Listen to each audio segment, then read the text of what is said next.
Assalamualaikum warahmatullahi wabarakatuh. Baik teman-teman, kita lanjutkan. Tadi kita sudah membahas tentang oleh-oleh yang kemarin. Mudah-mudahan dengan pembahasan seperti itu akan ada gambaran yang lebih jelas lagi bagaimana menentukan nilai kebenaran untuk baris yang lainnya. Nah, untuk kasus-kasus yang lainnya.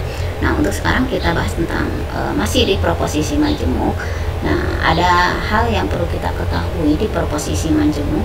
Nah, apabila di proposisi majemuk, apabila tadi kita di tabel kebenaran itu menentukan nilai kebenaran dari sebuah proposisi majemuk, maka akan ada seperti tadi di oleh-oleh yang nomor 1 ya, di nomor 1 di kolom yang terakhirnya itu nilainya bernilai 1 semuanya, bernilai 1 semuanya. Nah, apabila nilai kebenaran dari sebuah proposisi majemuk itu bernilai 1 semuanya untuk semua kemungkinan nilai dari proposisi atomiknya, maka berarti proposisi majemuk tersebut disebut dengan tautologi ya. Jadi apabila di kolom terakhirnya nilainya di setiap barisnya itu 1 semuanya, maka disebut dengan tautologi ya.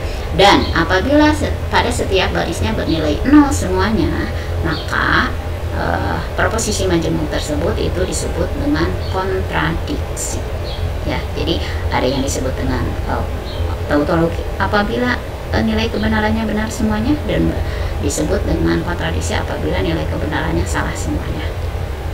Contoh misalkan seperti ini, diketahui P dan Q adalah sebuah proposisi atomik, bentuklah tabel kebenaran untuk ekspresi logika ini ya, gitu, dan berikan kesimpulannya. Nah, untuk yang pertama, P didisjungsi dengan negasi P konjungsi Q ya. Berarti kita buat tabel kebenarannya berarti seperti yang tadi ya. Berarti kita lihat di sini ada 2 proposisi atomik, berarti ada 4 baris, yaitu P kita tulis berarti nilai kebenarannya benar benar salah salah. Untuk yang Q berarti benar salah benar salah. Kemudian P konjungsi Q berarti untuk mencari nilai kebenarannya kita cari dulu yang ada dalam kurung, yaitu P dan P konjungsi Q ya. Berarti karena di konjungsi maka berarti akan bernilai salah apabila ditemukan angka 0 ya, akan bernilai salah apabila ditemukan angka 0. Berarti hanya baris 1 saja yang bernilai benar atau bernilai 1 seperti ini. Kemudian setelah ini diketahui, yang ada dalam kurung diketahui, di sini ada negasi, berarti kita negasikan. Berarti negasi dari kolom ini, kolom P konjungsi Q ya. Nah, berarti yang 1 menjadi 0, yang 0 menjadi 1, jadi kolom ini adalah kebalikan dari kolom yang ini ya, gitu, sehingga hasilnya menjadi seperti ini gitu. Kemudian setelah negasi dari konjungsi P dan Q diketahui, maka berarti berikutnya kita tinggal disjungsi dengan P ya. Berarti kita operasikan antara ini dengan P yang ini ya, gitu. Berarti yang kita lihat hanya itu saja. Karena di sini di disjungsi, berarti artinya kalau ditemukan angka 1 maka hasilnya 1. Berarti kita lihat baris 1, baris 2 angka 1, baris 3, baris 4 juga angka 1, maka berarti ternyata hasilnya itu adalah 1 semuanya. Nah, karena nilai kebenaran dari P didisjungsi dengan negasi P konjungsi Q hasilnya adalah 1 semuanya, maka proposisi majemuk ini disebut dengan tautologi karena ini benar semuanya. Bisa dipahami ya, mudah ya.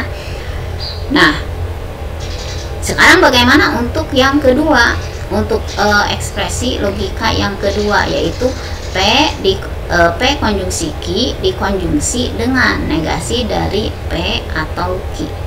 P disjungsi Q ya. Berarti untuk menentukan nilai kebenarannya di sini tetap ya ada 2 variabel meskipun ekspresinya panjang, yaitu P dan Q. Berarti kita buat kolom P, kolom Q, kemudian yang ada dalam kurung P konjungsi Q, kemudian P disjungsi Q, kemudian kita cari P negasi dari P disjungsi Q, kemudian baru berikutnya kita cari untuk keseluruhannya, itu untuk membuat kolomnya. Berarti untuk yang pertama P konjungsi Q berarti tadi ya akan bernilai 0 apabila ditemukan angka 0, atau akan bernilai F apabila ditemukan angka F atau huruf F. Kemudian berikutnya untuk yang disjungsi akan kebalikannya Kemudian negasi dari disjungsi P dan Q berarti kebalikan dari kolom ini, maka berarti hasilnya itu adalah ini ya. Kemudian berikutnya berarti tinggal kita operasikan antara kolom ini ya, P konjungsi Q dengan kolom yang ini ya. Karena di sini dikalikan, dikonjungsi, berarti artinya kalau ditemukan angka, kalau ditemukan huruf F, maka hasilnya adalah F. Ini F, ini F. Ini juga di kolom di baris yang keempat ada huruf F, maka berarti akan menghasilkan huruf F semuanya ya. Nah, sehingga kita lihat berarti nilai kebenaran dari ekspresi logika ini adalah F semuanya. Berarti ekspresi logika atau proposisi majemuk ini disebut sebagai kontradiksi. Bisa dipahami ya gitu. Nah, kemudian proposisi majemuk yang satu dengan yang lain itu bisa saja memiliki nilai kebenaran yang sama untuk setiap barisnya. Jadi kalau misalkan nilai kebenarannya 1, 0, 0, 1, ternyata yang lain juga yang ekspresinya berbeda memiliki nilai kebenaran 1, 0, 0, 1. Nah, maka dikatakan bahwa proposisi majemuk tersebut dikatakan sebagai ekivalen. Jadi kalau nilai kebenaran setiap barisnya itu sama persis ya, maka disebut proposisi majemuk tersebut memiliki atau disebut memiliki nilai kebenaran yang ekivalen ya. Jadi kalau misalkan tadi proposisi atomik disimbolkan dengan huruf yang kapital yaitu V, yang terdiri dari proposisi majemuk disimbolkan dengan huruf kapital yang terdiri dari proposisi atomik P, Q dan seterusnya, dan proposisi majemuk Q yang lainnya memiliki sama misalkan proposisi atomiknya PQ atau yang lainnya gitu ya. Ternyata hasil akhirnya itu nilainya benar pada tabel kebenarannya, maka disebutkan ekivalen. Nah, untuk simbolnya bisa juga seperti ini, sama dengan yang tanda panah kiri ke kanan, atau bisa juga sama dengan 2. Berarti artinya ekspresi logika proposisi majemuk P dengan proposisi majemuk Q itu adalah sama ya. Contoh misalkan seperti ini, jika P dan Q adalah proposisi sebuah proposisi atomik, bentuklah tabel kebenaran dari ini ya gitu. Nah, berarti kita lihat untuk yang negasi dari P konjungsi Q tadi kita sudah mengetahuinya. Untuk yang P berarti nilai kebenarannya itu, kemudian untuk yang Q juga sama, P konjungsi Q berarti jadi benar, salah ya gitu. Dan negasi dari P konjungsi Q itu otomatis akan kebalikannya, yaitu salah, benar. Nilai kebenarannya adalah F, T atau 0, 1, 1 ya gitu. Nah, sekarang bagaimana untuk yang kedua? Yang kedua itu negasi P konjungsi negasi P disjungsi ya, disjungsi negasi Q gitu. Berarti kita buat tabel kebenarannya, ini adalah P, ada Q, negasi P, negasi Q, dan negasi P disjungsi negasi Q. Berarti untuk yang P tadi nilai kebenarannya adalah ini tetap sama ya, Q juga sama.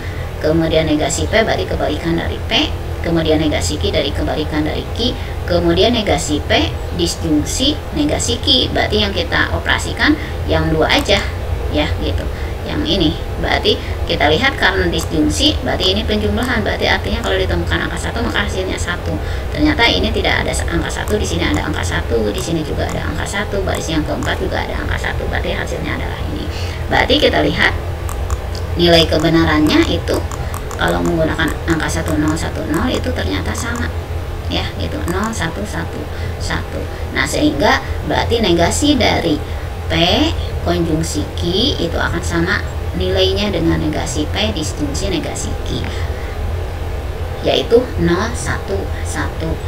Kenapa demikian? Karena ini sesuai dengan hukum De Morgan. Nanti kita bahas di hukum-hukum aljabar proposisi ya. Jadi kalau negasi dikalikan P akan menghasilkan negasi P ya. Negasi dikalikan P akan menghasilkan negasi P.